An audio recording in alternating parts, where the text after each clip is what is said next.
is RTV6 News at 7, working for you.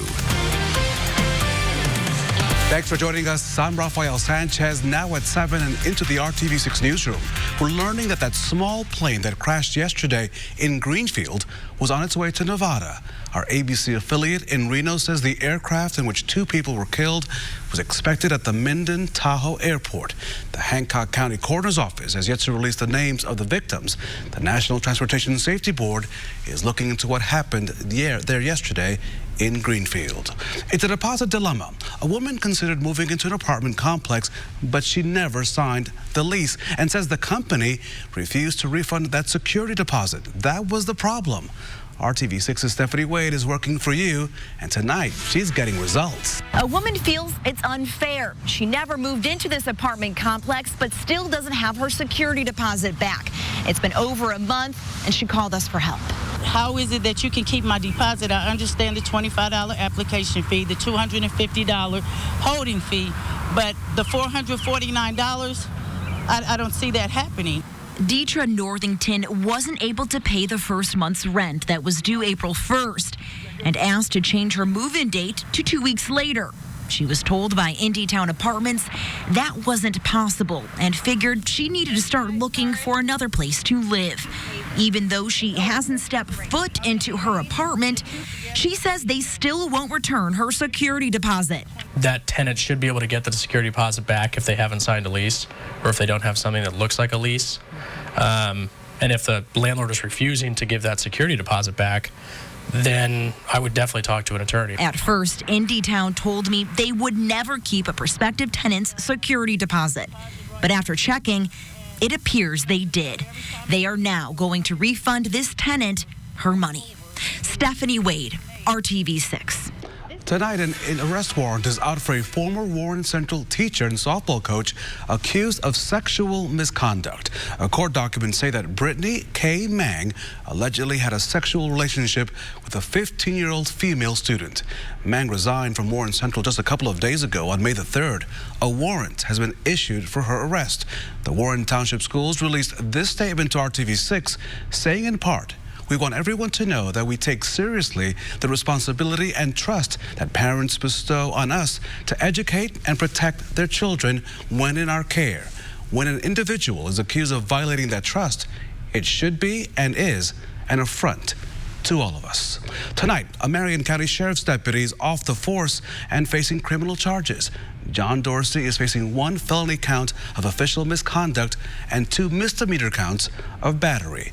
Dorsey is accused of beating a man who was in a relationship with the mother of Dorsey's children. Dorsey was arrested Friday, fired from the sheriff's office that same day. He was a lieutenant on the force, an 11-year veteran who worked with the department's sex offender registry unit. Right now, let's take a look outside. All eyes on the Indianapolis Motor Speedway. What a sight anytime you get to see that place. This is from our Weather Now camera network. Carb Day tomorrow, then the big race day, of course, Sunday morning. Kevin Gregory is here to give us an outlook as to what we can expect as we take in. That's always such an amazing picture to see. And what's fun is to be there like now when it's quiet and you hear the birds and just, natural sound in that. So while we're talking about the Speedway, let's jump onto Carb Day, and I'll run through that forecast. We do have a chance for showers and some isolated thunderstorms in the morning. Consider that just cleaning the track like we've done the last few days. Temperature at 66. By the time we get to the afternoon, it gets steamy again, low to mid 80s. The chance for thunderstorms decreases. If you're rating the humidity today, we're starting to peg the needle. Dew point temperatures were in the low 70s today, and you can thank the saturated ground for the additional moisture. It feels like 88 in Bloomington, 88 in Terre Haute. It's time to talk about the heat index temperature. Actual air temperature in Indy is 82. It's in the upper 70s. Actual temperatures north. To the east we go along Interstate 70, Knightstown, then over toward Cambridge City. A couple of downpours here headed toward Richmond in Wayne County. You'll need the umbrella first thing in the morning tomorrow. We'll talk about the afternoon hours and the weekend coming up. All this recent rain is getting race weekend off to a messy start. Some campers arriving at the speedway got stuck in the mud, as you can see, but a helpful van with a massive truck gave them a helping hand. We are just 3 days away from the greatest spectacle in racing. Are you ready? It's going to be a great time. Our Trackside 6 team is gearing up for the big weekend.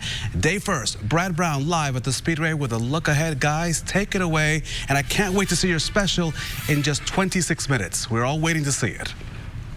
It's 25:30 actually, Rafi. But yes, the countdown is on for yet another Thursday night Trackside 6 special. A lot of fun tonight, and tomorrow it's going to be interesting. A 90-minute practice session. Carb Day got extended another 30 minutes for the practice session, and all the drivers love this idea. This will be the first hot day they've had really to run in kind of this mid-80s that we might see on race day. And if it's as windy as it's been these last couple days, that's going to be interesting as well. So we will see who brings what to the party tomorrow. It's full bore next tomorrow for this final practice of this week leading up to the Indy 500. Special moment, too, back in the garage area. Yeah, earlier today, A.J. Foyt, of course, we've been talking a lot about some of the old-timers here back to the 60s. A.J. goes way back. Well, today, Dennis Reinbold presented Foyt with the Pop Dryer Award. Now, Dennis is Pop Dryer's grandson. He was a mechanic back here originally in 1927 with the Duesenberg team.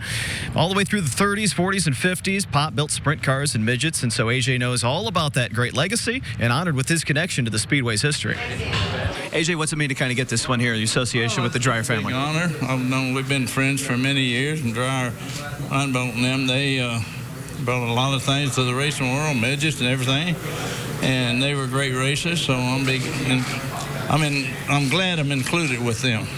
Dennis, what's it mean for you to get a chance to hand this off to someone like AJ? Well, it means a lot. I mean, AJ helped us get started. Without him putting Robbie Buell in the car in 1999, we're not here. So, and then I came and stood right here 20 years ago and said, hey, could you put Purex on your car? And he's like, yeah, I'll do that. No big deal. So Purex stayed with us for like 6 years and have been a great sponsor for us over the years, and that got us our start. So we owe him a lot. Is history, truly. How cool is that back in the garage area earlier today? Another Trackside 6 special coming up at the bottom of the hour. A very personal side to Will and Liz Power as they won the Indy 500. Really never before told that story and more, including... And we'll meet up with a pair of rookies that happen to both be Swedish. And, oh, by the way, they're neighbors. Felix Rosenquist and Marcus Ericsson. Great story from those guys. Marco Andretti opens up about life after racing and the silver anniversary of Roger Penske's engine, which shocked the racing world. All exclusive stories coming up at the bottom of the hour right here on RTV6. I wish the weather, they should consider perhaps if the weather was always going to be this nice an evening race of sorts. Perhaps. We might get that on Sunday. I shouldn't say that. I shouldn't say that. We might be doing that Sunday. Get it in. Back to you guys. We'll see you at the bottom of the hour, Rafi. In just 23 minutes and 30 seconds. We can't wait to see that special. Thank you, guys. The 33 drivers that make up the race come from 5 continents. One international team has roots right here in central Indiana. RTV6's Alyssa Donovan has the story. In rural central Indiana, in the small town of Cloverdale, lives a man who helped build a racing legacy. It belonged to Bruce McLaren's dad. Yeah, that was the form of getting track times in those days. Those days were the 60s and 70s, back when the team was known as Bruce McLaren Motor Racing. Colin Beanland says a lot has changed since then. For one thing, the lap times have gone up out of sight. But he remembers the early days like it was just yesterday. He joined Bruce on one of his first racing trips to Europe, and then here to Indy in 1970 for the 500. That's where Beanland met his wife. We weren't a very big team. And at a place like Indy, where there are really a lot of people around at the track, and Formula One's the same way now, well, we only had 2 mechanics per vehicle. Now, McLaren is an internationally recognized name in racing, something Beanland never imagined when he first started building cars with his friend Bruce. All of a sudden, you're doing something you never dreamed you'd be doing. McLaren Racing failed to qualify for the Indy 500 this year. To me, that sort of stuff can happen to any team. Beanland says he wouldn't have gone to the track on Sunday anyways. He and his wife enjoy watching the 500 from home, away from the crowds. And there's really no race experience that can beat what he's already had. We lived really the dream, and I don't know what you'd do to replace it. I'm Alyssa Donovan, RTV6. Alyssa, thank you so much. 4 students received top honors today at the State House. Governor Eric Holcomb honored them with the 2019 Governor's STEM Team Awards. The awards highlight Indiana's elite high school students for their work in science, technology, engineering, and math. Each student received a letter jacket. Winner Eliza Mount says she wants to study civil engineering and hopefully work on roads, buildings, and other infrastructure in our state. I can only imagine what I'll be able to do after, graduating from Purdue and getting a degree in civil engineering, hopefully being able to come back to Indiana and serve the state.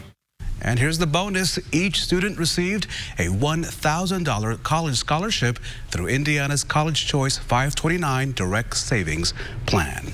Memorial Day weekend kicks off a busy travel season. If you plan on flying, the Transportation Security Administration has some reminders to help you and your fellow passengers arrive safely and on time. Indianapolis International Airport is easy to navigate, but the TSA says to arrive at least 2 hours before your flight. Add some extra time if you need to find a parking spot. And remember to leave those prohibited items at home so you don't hold up those security lines. That means no liquids in containers bigger than 3.4 ounces. No knives, and some tools are banned as well. A prohibited item could quadruple your security screening time, so don't do that. Every time we find one of those, we're going to have to go through the options of getting rid of it with them, and then we have to put them through rescreening. So each of those things is going to tack on additional wait time. Keep this in mind. The busiest days at Indianapolis International are expected to be Memorial Day and tomorrow, Carb Day. President Trump planning a $16 billion bailout to help farmers hurt by his trade policies. It's meant to offset the money farmers are losing on crops they export to China. The USDA says the money will come from tariffs that China is paying. But economists say that American citizens will pay for that bailout, not China, in the form of higher prices. Critics also worry that farmers will end up planting whatever crops the government pays for the most instead of the crops that are in high demand. Working for you tonight, a consumer alert as we head into the Memorial Day weekend. The USDA has recalled more than 62,000 pounds of raw meat. It was distributed by the Aurora Packing Company out of Aurora, Illinois, to locations across the country. It includes a number of cuts of steak as well as ribs and brisket cuts. The government says all of the recalled meat has the establishment number EST 788 inside of the USDA mark of inspection. All of this information is on our website, theindychannel.com. Here's the good news. No illnesses have been reported so far. A warning from the Department of Natural Resources about a certain flower that could turn out to be deadly for your trees. DNR inspectors found a fungal pathogen called sudden oak death in several types of rhododendrons.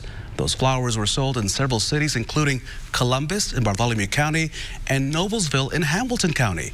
Sudden oak death can kill oak trees within 6 feet of where a host flower is planted. The infected rhododendrons came from a nursery in Oklahoma. DNR is trying to destroy all of those plants. If you recently bought rhododendrons, we have more information and a phone number that you can call on our website, theindychannel.com. Coming up in our Hiring Hoosiers report, new job numbers are out today, why economists are very excited about a new report issued today. That story and much more ahead on the news at 7. RTV6 is working for you. This is RTV6 News at 7, working for you. Time to check your forecast. Kevin Gregory, I've been working on my Carb Day checklist. See if that's okay with you. That's water. I have a poncho and some sunscreen. What do you think? Want water in the form of drinking water, I want it in a bottle, in little bottles that I can just drink. I don't want them coming. I agree. The humidity's up. When it does rain, it would pour, but I think it'll be well timed. We'll get into that. Let's look at Saturday, Sunday, and Monday. I'll come back to Carb Day here in a second. Rain chances will increase Saturday afternoon. Sunday, I'm going to show you one of the first computer models to kind of take a look at that. And then on Monday, 82 degrees, just a 20% chance of any thunderstorms on Memorial Day. Okay, this is just one model race day. This is 7 a.m. on the Sunday. Looks pretty good. Watch, though, late morning, early afternoon, we begin to build showers and thunderstorms. Question is, this model has everything a little more to the north. You can find others that have it to the south. That's the game that we'll play, is placement will be key. With rain in the forecast this weekend, anytime, a free app, and it's called the Storm Shield app, can be your friend, puts you in control, and it also keeps you alert if severe weather threatens. You will have alerts sent right to your phone, and you set the location. Well, Richmond getting a downpour. Here it comes right along 40 between Cambridge City and Richmond in Wayne County. All alone, though, we're dry elsewhere. The chance for any thunderstorms just 20% tonight. Tomorrow morning, mid-morning, an increasing chance for thunderstorms. Tomorrow's severe weather threat, marginal or low risk, northern third of the state, including central Indiana on Sunday. There'll be a slight risk, a little higher risk for severe storms, Kokomo to Muncie northeast on Saturday. During the morning hours tomorrow, 7 a.m. Terre Haute, Bloomington, Seymour, showers, thunderstorms, still sitting south at 9, but may impact central Indiana 11 or so in the morning. Then I think decrease our chance for rain after that. Here's 7-day planner. Plan on temperatures 5 days in a row at 80 or above, but by Wednesday of next week, temperatures are back into the 70s for highs and overnight lows of around 60. I have my Storm Shield app ready to go. We'll be out there tomorrow throughout the weekend. It is a very easy tool to use, so please download it because you'll get your forecast like that, right? And you turn into a forecaster too. Kevin, thank you so much. Still ahead tonight at 7. Just a minute or two of your life could be the difference between landing that job or getting a no. You don't want the no. The art of the elevator pitch next in your nightly Hiring Hoosiers report right here, only on RTV6. IndyZoo.com.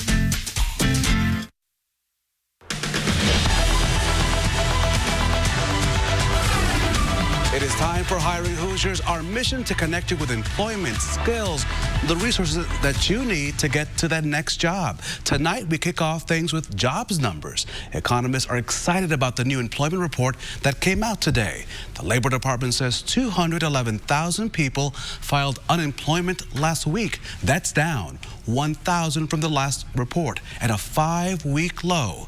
Experts are happy because this pairs well with a report last week that put consumer confidence at a 15-year high. Also today, new data shows that new home sales, they fell more than experts thought they would. Tomorrow, we'll get a better report on the durable goods products. Those are things like appliances, furniture, as well as tools that you have bought. The job search is competitive, as you know, and so how can you promote yourself in 1 to 2 minutes or less? Because every Thursday, our Hiring Hoosiers career coaches, they help us handle your work-related questions and concerns. Tonight, why an elevator pitch has a real purpose. Networking is critical to your job search, and a key element to that is your elevator pitch or elevator speech. Your elevator speech is a quick synopsis of your background and experience. It's all about you. In 1 to 2 minutes, you're going to say who you are, what you want to do, the skills and experience that you have to offer, and what you want. Mention your goals, but don't be too specific. There are key points to your elevator speech. Keep it brief. Like we said, 1 to 2 minutes. Practice until it feels like a conversation. Engage the person with a question and end with handing them your business card. Your elevator speech can be used at job fairs, networking events, in your LinkedIn summary, and it's a great response to the common interview question, tell me about yourself. An elevator speech is your opportunity to make a great first impression. Be positive and enthusiastic. The right elevator speech will get you career connections. Our career coaches are great resources. If you have a question for one of them, send us an email at hiringhoosiers.com. Rafael Sanchez, RTV6. Tomorrow on Good Morning Indiana. A stray shower is possible tomorrow morning, but temperatures climb into the 80s with heat index values over 90 degrees. Plus, it's Carb Day. We've got everything you need to know before you head to the track. Join us from 4:30 to 7. Easy Boy Furniture Galleries. Live life comfortably. A new study reveals at least one reason why people sometimes fight over that thermostat right here at work or maybe at your workplace. Researchers found a difference between men and women's performance depending on the temperature. Kevin Gregory, I want you to listen to this. The study involved men and women doing tasks like math and word problems as the temperature around them changed. They found that women performed better as it got warmer and that men did better when it was colder. We'll see what happens. What do you think? Let me just say this. In the television studio, we get both extremes within the same hour. So we should both perform optimally occasionally. Okay. Does that make sense? That does. All right, a couple of showers and downpours around, especially east and southeast. And I don't know if Parker is as fast as an Indy car, but I bet you if you throw that ball, boom, right back to you. Thanks, Darlene, for sending in the picture of your pup. Temperatures only around 70 at 11, and I should say only cool to 70 by 11. I prefer them better when it doesn't rain. Just keep that in mind for this weekend. When it doesn't rain, I do much better. Thanks for making RTV6 your choice for news. Our next newscast tonight at 11, and coming up right here on RTV6, a spectacular Trackside 6 special. Stay tuned. It's going to be great.